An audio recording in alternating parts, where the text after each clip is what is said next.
Hello sir, मैं अतुल वैसे बोल रहा था सर। थोड़ा शॉर्ट इंटरव्यू होना था आपकी फोन कॉल पे। अच्छा सर, अतुल जी बोल रहे हैं? जी सर। हाँ अतुल जी बोलिए ना, बोलिए अतुल जी। सर एक्चुअली क्या है, लखनऊ में ईवीएम को लेकर चीफ इलेक्शन कमीशन ने फिर से एक प्रेस कॉन्फ्रेंस की है। और वो प्रेस कॉन्फ्रेंस में वो सर वो 5 पार्टियों का रिपीटेडली नाम ले रहे हैं। आज की प्रेस कॉन्फ्रेंस का बात कर रहे हैं आप शायद जी लखनऊ में। जी जी सर। हाँ बोलिए ना अतुल जी, बोलिए। हाँ, वो 5 पार्टियों का लगातार नाम ले रहे हैं और उनके प्रेस कॉन्फ्रेंस से और जो पार्टियों का हवाला दे रहे हैं उसके हिसाब से लग रहा है कि पार्टियों में इसके ऊपर कोई क्लियरिटी नहीं दिख रही है उनकी। उनका स्टैंड नहीं दिख रहा है क्लियर। कौन सी पार्टी का नाम ले रहे हैं अतुल जी? ये बीएसपी का लिए सर।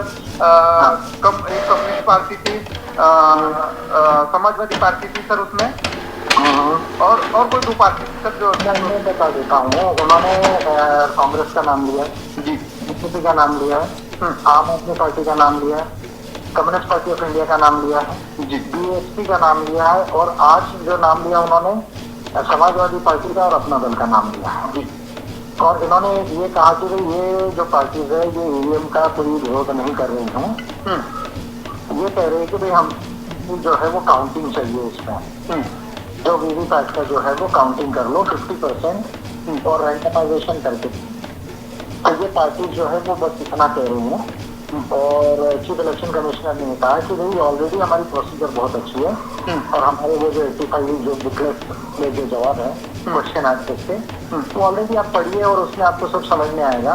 जो 35 के ऊपर जो हाई कोर्ट की जो केसेस है और या सुप्रीम कोर्ट का जो भी केस है अभी तक केस पे वो जो भी है वो भी हमने छाप दिया, उसको पढ़िए। हमारा ईवीएम जो है वो बिल्कुल ठीक है और इसी से चुनाव होगा, आप निश्चिंत रहिए।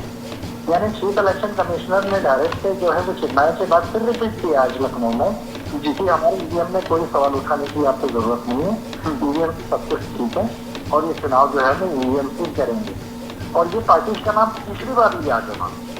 हाँ, बिहार में से तो ये 5 पार्टी के अलावा यानी Congress, BJP, BSP, communist party of India और आम आदमी पार्टी के अलावा एक पार्टी आरजेडी और जेडीयू का नाम लिया। चेन्नई में जाके ये 5 पार्टी के अलावा उन्होंने डीएमके का नाम लिया, और आज ये 5 पार्टी के अलावा उन्होंने समाजवादी पार्टी अखिलेश जी और अपना दल का जो है शायद अनुप्रिया पटेल वाले, तो उसने जो है वो नाम लिया है। इसका मतलब तो अब ये क्लियर हो रहा है कि ये पार्टीज ने ऑफिशियली ऑन रिकॉर्ड ईवीएम को लेके कोई भी डिटेल में स्टैंड नहीं लिया है। अब बीजेपी को तो माइनस ही कर देते, ठीक है, बीजेपी तो इसके फेवर नहीं है, पर अब कांग्रेस जो है वो इधर उधर बोलती है, इधर बोल रहे हैं। लेकिन ये बात तो क्लियर समझ में आ रहा है कि कांग्रेस ने ऑफिशियली, इंडिया अलायंस ने ऑफिशियली प्रोसीजरल वे में जो इसका स्टैंड लेना चाहिए था, लेटर वेटर लिखना एक बहुत सिंपल चीज है, लेकिन लॉ को इवोक करके जो ऑफिशियल स्टैंड लेना चाहिए था वो इन्होंने नहीं लिया है। तो ये एक बात इसमें स्पष्ट हो रही है। दूसरी बात जो वो कह रहे कि 85 क्वेश्चन के आंसर्स हैं, तो मैं फिर रिपीट कर रहा हूँ कि जो हमने जो पिटीशन बनाई है जो 23 जनवरी को दी गई, फिर 29 जनवरी को दी गई और 8 फरवरी को 3 पिटीशन हमने इलेक्शन कमीशन ऑफ इंडिया को दी। उसके बाद इलेक्शन कमीशन ऑफ इंडिया ने 1 महीने के बाद भी जब हमको जवाब नहीं दिया, तो आपकी जानकारी के लिए मैं बता रहा हूँ अतुल जी आज सारे ऑडियंस के लिए कि हमने एक रिप्रेजेंटेशन बनाया चीफ जस्टिस ऑफ इंडिया के नाम से डायरेक्टली, जो ये इलेक्शन कमीशन ऑफ इंडिया मतलब जवाब नहीं दे रही या प्रेस कॉन्फ्रेंस में आपका एपीए का नाम नहीं ली, इसके लिए आपने ये सुप्रीम कोर्ट का नहीं अतुल जी देखिए, जो हमारी जो पिटीशन है ये 3 पिटीशन जो इलेक्शन कमीशन को, उसमें मैं 52 और अभी तो खैर ज्यादा 56 हो गई है। हाँ, मैं उनको एग्रीमेंट मांग रहा हूँ। तो अतुल जी जैसे छीन नहीं है तो जैसे agreement between the election commission of India and NHCL number 1, अगर इसके कोई कंपोनेंट बेल और एसीआई में बाहर की कंट्री से बनाए तो वो एग्रीमेंट होना चाहिए। हाँ, पॉइंट नंबर 1। पॉइंट नंबर 2, अगर इसका कोई कंपोनेंट मान लीजिए जैसे इसकी माइक्रोचिप है फॉरेन में बनती है, तो ये माइक्रोचिप जो है वो टेम्पर्ड है या नहीं, इसका सोर्स कोड जो है वो फॉरेन सर्टिफाइंग अथॉरिटी में देना चाहिए। आज आपके जितने एरोप्लेन आ रहे, जैसे फाइटर प्लेन आ रहे, मान लीजिए आपका राफेल आया, तो राफेल आया तो उसको सर्टिफिकेट है ना, फ्रांस की जो भी कंपनी है उसने दी है ना, बरोबर, फ्रांस की गवर्नमेंट ने दी है ना, वो मौजूद है ना। तो मशीन को लेके तो ऐसा कोई सर्टिफिकेशन इनके पास नहीं है। फिर मान लीजिए अब ये मशीन आएगी, मशीन मान लीजिए आ रही है आज वोटिंग के लिए आ रही, तो ये नॉन टेम्पर्ड है, इसका सर्टिफिकेट देना चाहिए रिटर्निंग ऑफिसर ने। मतलब आप टेक्निकली क्यों मांग रहे हैं? हाँ, मैं प्रूफ मांग रहा हूँ। मैं, और ये जो मैं मांग रहा हूँ अतुल जी, मैं अपने दिल से नहीं मांग रहा हूँ। इंफॉर्मेशन टेक्नोलॉजी एक्ट 2000, ये मशीन एक कंप्यूटर है, और ये कंप्यूटर पर इंफॉर्मेशन टेक्नोलॉजी एक्ट 2000 अप्लाई होता है जी। और इलेक्शन लॉ तो अप्लाई होता ही है, the representation of people act 1951 and conduct of election rules 1961। ये दोनों लॉ को अगर मिला दिया जाए और थोड़ा टेलीकम्युनिकेशन एक्ट 2023 भी अप्लाई होता है, जैसे अप्लाई होता है, मैं कह रहा हूँ आपको कि ये मशीन 6 गीगाहर्ट्ज तक की केवल कंपैटिबल है। 5G स्पेक्ट्रम को केवल 6 गीगाहर्ट्ज तक की ये मशीन झेल सकती है। लेकिन हमारे यहाँ जितना 5G स्पेक्ट्रम चल रहा है वो 64 गीगाहर्ट्ज तक है। ओके, तो वो मशीन इंटरफेरेंस होगा या नहीं होगा, ये कौन सर्टिफाई करेगा इसको? मान लीजिए पोलिंग चल रहा है, इसमें इंटरफेरेंस हुआ या नहीं हुआ, या आज काउंटिंग हो रहा है, इसमें ये 5G स्पेक्ट्रम का जो है इंटरफेरेंस हुआ या नहीं हुआ, ये कौन सर्टिफाई करेगा? कोई सर्टिफिकेशन नहीं है, इलेक्शन कमीशन नहीं कर रहा है, चीफ इलेक्टोरल ऑफिसर नहीं कर रहा है, और जो रिटर्निंग ऑफिसर यानी कलेक्टर होता है, जो मेन ऑफिसर है कोई भी पार्लियामेंट में या असेंबली में इलेक्शन के लिए, वो भी सर्टिफाई नहीं कर रहा है। तो ये जो है, हम तो ब्लाइंडली इसको सारी चीजें जो एक्सेप्ट कर रहे हैं। अब मान लीजिए इसका जो चिप है अतुल जी, वो चिप प्री प्रोग्राम है, यानी इसका सर्टिफिकेशन होना चाहिए, बराबर है। तो ये तो कोई सर्टिफिकेशन ही, इलेक्शन कमीशन सिर्फ कह रहा है हमारी मशीन पर विश्वास रखो, और सुप्रीम कोर्ट ऑफ इंडिया बिना साइंटिफिक टेक्नोलॉजिकल एविडेंसेस को अप्रिशिएट किए, मैं आज बड़ी जवाबदारी से बात कर रहा हूँ, सुप्रीम कोर्ट ऑफ इंडिया को लॉ का अंडरस्टैंडिंग है, टेक्नोलॉजी का नहीं है, मैं क्लियरली कह रहा हूँ। तो बगैर टेक्नोलॉजी के साइंटिफिक एविडेंसेस को इवैल्यूएट किए, बगैर टेक्नोलॉजी के लॉ के पूरे एस्पेक्ट्स को देखे अगर कोई भी ऑर्डर दे रहा है, तो सुप्रीम कोर्ट ऑफ इंडिया का ऑर्डर भी जो है वो इनकम्प्लीट है, क्योंकि उसने टेक्नोलॉजी का एप्रिसिएशन ही नहीं किया, एविडेंस का। IT एक्ट का जो है वो एप्लीकेशन ही नहीं देखा कि प्रॉपर इसका इम्प्लीमेंटेशन हो रहा है या नहीं हो रहा है। तो ये इसमें के सबसे मेजर इश्यूज है। तो हमने CBI के पास जो चीफ जस्टिस ऑफ इंडिया है चंद्रचूड़ जी, 24 फरवरी को हमने एक रिप्रेजेंटेशन बनाया, ये पिटीशन पूरी जो है तो भाई हमने दिया, और इसका इन्होंने आज तक 1 महीने तक कोई भी डॉक्यूमेंट्स नहीं दिए, और हमने चीफ जस्टिस ऑफ इंडिया को, सुप्रीम कोर्ट ऑफ इंडिया में डायरेक्टली जो है उनके पास में जो है ये हमने पहुंचाया है रिप्रेजेंटेशन। तो वो उनके पास में पहुंचेगा, नहीं पहुंचा आज एग्जैक्ट जो है मेरे पास में इंफॉर्मेशन सैटरडे होने की वजह से नहीं है, मंडे को इंफॉर्मेशन और ज्यादा अच्छी होगी, आज नहीं कल उनके पास में आ ही जाएगा। उसके ऊपर चीफ जस्टिस ऑफ इंडिया क्या व्यू लेते हैं, उनका व्यू है, बराबर है। ये होती एक प्रोसीजर जो हमने आगे तक की है।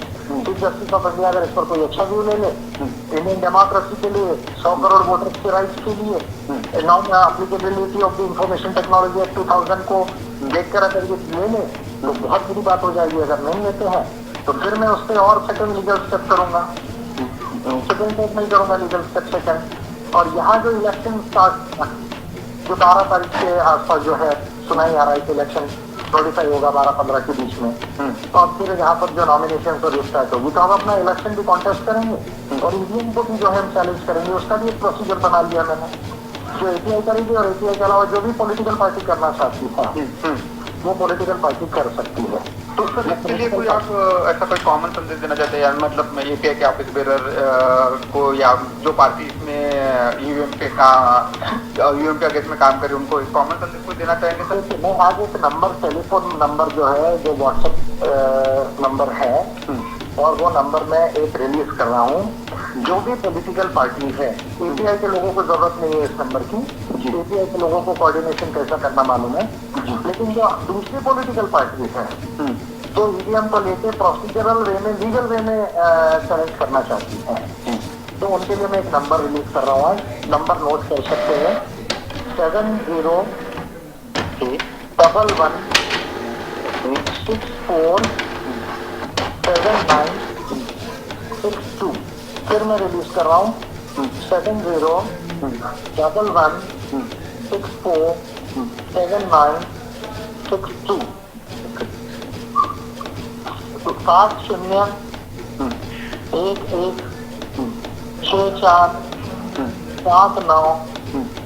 7011647962। फिर हिंदी भाषियों के लिए रिपीट कर रहा हूँ, 7011647962। इस नंबर के ऊपर केवल दिल्ली के पॉलिटिकल पार्टीज काम करना चाहती है। कोई भी कॉल करके इससे डिस्टर्ब ना करे प्लीज, क्योंकि हम लोग भी सब इलेक्शन के इसमें बिजी है। तो ये नंबर जो है कोऑर्डिनेशन एक्सक्लूसिव ईवीएम के लिए दिया है।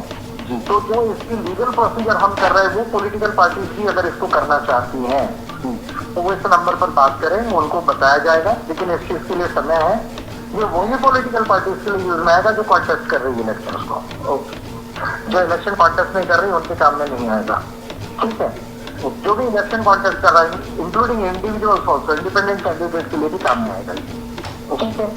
तो ये एक काम कर सकते हैं। जहां तक इंस्ट्रक्शन का सवाल है, एपीआई के लोगों या कोई भी पॉलिटिकल पार्टी के लोगों, मैं इतना ही कहूंगा, ईवीएम रिलेटेड जितना भी डॉक्यूमेंट है जो आप कलेक्टर के पास है, अभी जितने डॉक्यूमेंट्स आगे जब इलेक्शन होगा तो रिटर्निंग ऑफिसर जो है जो बोलेगा कि ये ईवीएम का डॉक्यूमेंट है, इस पे आपकी साइन लेना चाहेंगे। वहाँ कोई भी साइन ना करे, कोई भी कैंडिडेट साइन ना करे, कोई भी इलेक्शन एजेंट साइन ना करे, कोई भी काउंटिंग एजेंट उस पर साइन ना करे।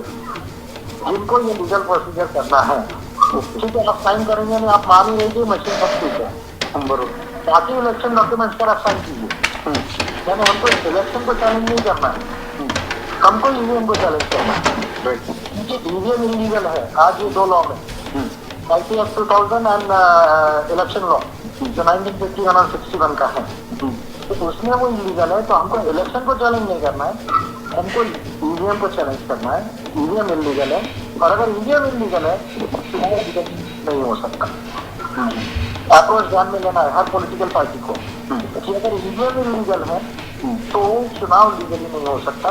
तो ईवीएम से रिलेटेड डॉक्यूमेंट पे साइन नहीं करना है, बाकी डॉक्यूमेंट्स को आप साइन कीजिए। उसके लिए बिल्कुल गलती मत कीजिए, अदरवाइज आपका इलेक्शन जो है वो डिफेक्टिव हो जाएगा। तो आप बाकी डॉक्यूमेंट्स को साइन कीजिए, लेकिन आप ईवीएम रिलेटेड कोई भी जो है, चाहे आपको डेमोन्स्ट्रेशन दिखा रहे हैं, फर्स्ट लेवल रैंडमाइजेशन दिखा रहे हैं, आपको सिंबल लोडिंग यूनिट का दिखा रहे हैं, वोटिंग के दिन जो है वो 50 वोट डाल के जो डेमोन्स्ट्रेशन दे रहे हैं, या काउंटिंग के दिन बोल रहे तो फिर बाद में बोल रहे स्क्रीन पे साइन मारो, फिर आपको वोटिंग के दिन काउंटिंग के दिन बोल रहे कि स्क्रीन देखो, अभी इस पे साइन मारो। ये जो सारे रिकॉर्ड है ईवीएम रिलेटेड, उसको आपको साइन नहीं करना है। और ईवीएम से जो रिजल्ट निकलेगा वोट का, उस पर भी साइन नहीं मारना। यानी ईवीएम से जो रिजल्ट निकलेगा वोट का, उस पर कोई भी कैंडिडेट को और उसके काउंटिंग एजेंट्स को भी साइन नहीं मारना है। जो लोग ईवीएम को चैलेंज कर रहे हैं लीगली, मैं उनके लिए बोल रहा हूँ, ठीक है जी। तो ये एक मेरा मैसेज है उनके लिए। आप और कुछ पूछना चाहते थे? बोल नहीं, थैंक यू सर, आपने अपना समय निकाल के हमको गाइड किया इस बारे में। अतुल जी, इशू क्लियर हुआ। एक तो ये पॉलिटिकल पार्टी जिसका नाम चीफ इलेक्शन कमिश्नर बार बार ले रहे हैं जी, तो इन्होंने कोई भी स्टैंड नहीं लिया ईवीएम के लिए। तो पॉलिटिकल पार्टी बोल रही केवल ट्रांसपेरेंसी चाहिए, हमको 50% काउंटिंग करना है। तो इनको ये समझ में नहीं क्यों नहीं आ रहा है कि अगर इसका प्री प्रोग्राम अगर है मशीन या कोड भी ऐसा लिख दिया जाए तो आप एक बार वोट डालेंगे, तो ये बहुत इंपॉर्टेंट पॉइंट है, इसको समझने की जरूरत है जी। कि आपने वोट डाला, आपको वीवीपैट में स्लिप दिखी, आपने कोर्ट को वोट डाला, आपको स्लिप दिखेगी कोर्ट की, अंदर चिट्ठी प्रिंट होगी कमल की, और वोट भी जाएगा कमल को, बरोबर, या किसी और पार्टी के लिए प्रोग्राम किया हो तो जाएगा। मैं कमल उदाहरण के लिए दे रहा हूँ, समझ रहे हैं? तो आप क्या है ये जो बोल रहे हैं कि स्लिप काउंट करो, स्लिप काउंट करो, ये बिल्कुल टेक्निकल अंडरस्टैंडिंग नहीं है इनको। मान लीजिए आपका स्लिप दिख गई कोर्ट की, अंदर स्लिप प्रिंट हुई कमल की, और वोट भी गया, क्या हो रहा है डिपेंड। यानी जब आप वीवीपैट की स्लिप काउंट करोगे और जब आप जो कंट्रोल यूनिट का वोट जब आएगा, दोनों मैच होते हैं, समझ रहे? तो ये जो वीवीपैट का जो मेथड है, क्योंकि वीवीपैट में भी एक प्रोग्राम है, वीवीपैट में भी एक सॉफ्टवेयर है, और वो सॉफ्टवेयर जिसको फर्मवेयर भी बोला जाता है, उसका भी एक सोर्स कोड है, और वो ज्यादा डेंजरस है, क्योंकि वीवीपैट जो है उसमें जब सिंबल लोडिंग यूनिट से, लैपटॉप से या पीसी से जब सिंबल लोड किया जाता है, तो इलेक्शन कमीशन ऑफ इंडिया के वेबसाइट से, इंटरनेट से कनेक्ट करके वो लिया जाता है, समझ रहे हैं? और जैसे मान लीजिए 5-6 कैंडिडेट है, तो कौन सा सीक्वेंस होगा, क्या सिंबल होगा, क्या नाम होगा, तो ये इलेक्शन कमीशन ऑफ इंडिया के वेबसाइट से लिंक करके लिया जाता है। ओके। तो पहले तो केवल, आज जब इंटरनेट नहीं था तब केवल टैम्परिंग का इशू था। जब इंटरनेट लग गया तो वहाँ हैकिंग का भी इशू आ गया। आप समझ रहे इस बात को? बिल्कुल।